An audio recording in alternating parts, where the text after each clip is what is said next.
और खबर अमरोहा से है, जहां गजरौला में आयोजित कौशल महोत्सव कार्यक्रम के दौरान केंद्रीय कौशल विकास एवं शिक्षा राज्य मंत्री जयंत चौधरी ने पत्रकार वार्ता में केंद्रीय बजट की सराहना की। उन्होंने कहा कि बजट में युवाओं, शिक्षा, उद्योग और किसानों के हित का विशेष ध्यान रखा गया है।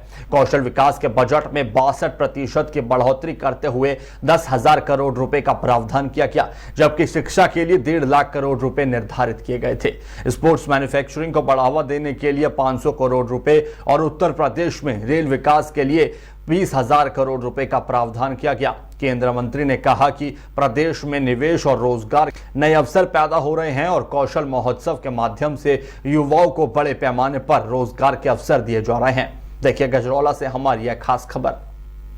Closing the record of 10 times of Morarji Desai ji, तो 9 बार बजट पेश करना यानी एक लंबा अनुभव उनको है, तजुर्बा है, भारत की अर्थव्यवस्था की नींव की समझ है और पल्स की जानकारी है, और वो सब चीज़ें रिफ्लेक्ट होती हैं क्योंकि एक रिफॉर्मिस्ट बजट उन्होंने रखा आज की देश की आवश्यकता है और भविष्य में विकसित भारत के लिए सभी पहलुओं को विचार करते हुए एक इंक्लूसिव रिफॉर्म एजेंडा के साथ एक पॉजिटिव बजट उन्होंने पेश किया। मैं सबसे पहले उनको धन्यवाद देता हूं और इसमें सब में लीडरशिप प्रधानमंत्री श्री नरेंद्र मोदी जी की दिखाई देती है। आज G20 में फास्टेस्ट ग्रोइंग इकोनॉमी अभी भी इंडिया है, लगभग 6.5% पे हमारी जो है प्रगति दर घरेलू उत्पाद में दिखाई देता है और जो नई संभावनाएं अर्थव्यवस्था के लिए हैं, जो नई टेक्नोलॉजी और जो नया विश्व में डिस्रप्शन आ रहा है, उसके लिए भी भारत नेतृत्व की स्थिति में है। आपको पता है कि 16 से 20 तारीख में भारत मेजबानी कर रहा है global summit, AI impact summit, और दिल्ली में एक बहुत अंतर्राष्ट्रीय स्तर का कार्यक्रम होने जा रहा है। विश्व के top leaders, technologist, industrialist, ideologues, academician, researchers, student, सब लोग यहाँ सम्मिलित हुए दिल्ली। एक बार सेट कर लो। और अभी शिक्षा मंत्रालय ने भी उसी के अंतर्गत एक प्री इवेंट जो IIT मद्रास को सेंटर ऑफ एक्सीलेंस दिया गया था और AI इन एजुकेशन, उसी के अंतर्गत बोधन AI का 3 दिन का कार्यक्रम अभी शिक्षा मंत्रालय का भी चल रहा है, जिसको मैं छोड़ के आज हम लोग आपके बीच खड़ा हूँ। तो सबसे पहले तो मैं बताना चाहूँगा, क्योंकि कुछ डिटेल में बातचीत हो तो अच्छा है, मैं स्किलिंग जो हमारा मंत्रालय है, मैं धन्यवाद देता हूँ कि युवाओं को केंद्र बिंदु में रखते हुए बजट जो रखा गया है और उसका ये विशेष पहलू है कि किस प्रकार से हम अपने वर्कफोर्स को कौशल के कार्यक्रम से जोड़ सकते हैं। 62% जो आवंटन है संसाधन का कौशल विकास मंत्रालय को, 62% उसमें वृद्धि की गई है, लगभग 10,000 करोड़ के करीब वो आंकड़ा पहुंच गया है। शिक्षा बजट की हम बात करेंगे तो 1.5 लाख करोड़ का आवंटन, और दोनों को साथ में आप जोड़ के देखेंगे तो सीधा सीधा ये विश्वास नौजवानों पे भारत सरकार का है। ये सीधा एक निवेश भारत के भविष्य में इस बजट के माध्यम से किया गया। 10,000 करोड़ का विशेष कुटीर उद्योग के लिए ग्रोथ फंड की स्थापना। यूपी में हम बैठे हैं, यहाँ लगभग 1 करोड़ छोटे और कुटीर उद्योग, तो जो छोटे उद्यमी हैं वही वो ज़्यादा रोजगार दे रहे हैं, वही जो है एक भारत की अर्थव्यवस्था में बड़ा योगदान और बड़ी संभावनाएं हमें दिखती हैं, और उसी को बढ़ावा देने के लिए उस सेक्टर को विशेष एक ध्यान बजट में रखा गया है।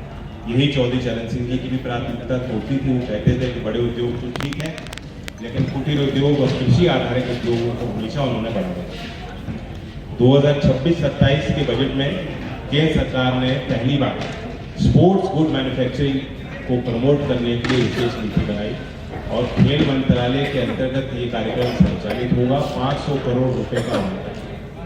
इस 500 करोड़ आप सोचे होंगे कि मैं क्यों इस तरह से इसको हाईलाइट कर रहा हूँ, क्योंकि आपको पता है कि मेरठ और जालंधर 2 ऐसे शहर हैं जहां हजारों यूनिट, लगभग 85% भारत का जो घरेलू उत्पाद है स्पोर्ट्स गुड्स मैन्युफैक्चरिंग है, वो इन 2 शहरों में।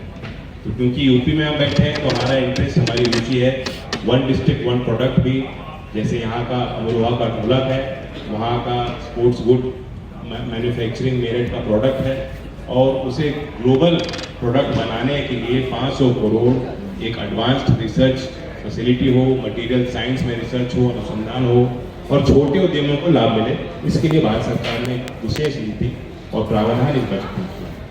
अगर हम रेल की बात करें तो दिल्ली से बनारस और बनारस से सिटी, ये जो हाई स्पीड नेटवर्क होगा, इससे सीधा नोएडा, आगरा, मथुरा, पश्चिम के तो कई जिले प्रभावित होंगे और बनारस एक सेंटर पॉइंट है, भारत का फलक्रम है, डेवलपमेंट का इतिहास है, भारत के संस्कार, भारत का इतिहास, प्राचीन सब आस्थाएं सब जुड़ी हुई हैं।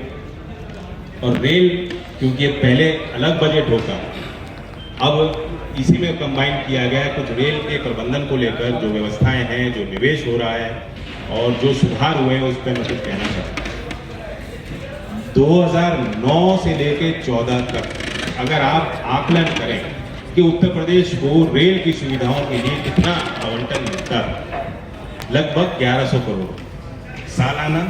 2009 से 14 तक एवरेज 1100 करोड़ रुपए रेल की मूलभूत सुविधाओं में विस्तार के लिए भारत सरकार बजट के माध्यम से देती है। और इस बार कितना मिला है? इस बार मिला है उत्तर प्रदेश के रेल में व्यवस्थाओं में सुधार लाने के लिए 20,000 करोड़, 18 गुना। तो मैं आपके माध्यम से उत्तर प्रदेश की जनता को, वो लोग जो दैनिक यात्री हैं, वो लोग जो शिक्षा के लिए, व्यापार के लिए, बेहतर अवसर के लिए, रोजगार के लिए, जिनका आवागमन, रोजी रोटी उस पर टिकी है, बेटर कनेक्टिविटी आएगी, बेटर आर्थिक गतिविधियां बढ़ेंगी, निवेश में। लगभग हमने उत्तर प्रदेश में 17 वंदे भारत और 18 अमृत भारत ट्रेन जो पेयर है, उनका संचालन अभी उत्तर प्रदेश में मौजूदा स्थिति में हुआ है। और पिछले 5 वर्ष में अगर आप आकलन करो तो लगभग 5500 किलोमीटर रेल लाइन, नई रेल लाइन को बिछाया गया है उत्तर प्रदेश। ये सीधा सीधा यूरोप के कई देशों से ज्यादा है। शायद स्विट्जरलैंड में जितना रेल ट्रैक है, नया पुराना सबको जोड़ देंगे तब उससे भी शायद ज्यादा उत्तर प्रदेश में नए रेल ट्रैक को बिछाए। तो इसलिए रेल सुविधाएं जन जन तक पहुंचे, इसके लिए भारत के केंद्र सरकार के बजट में प्रावधान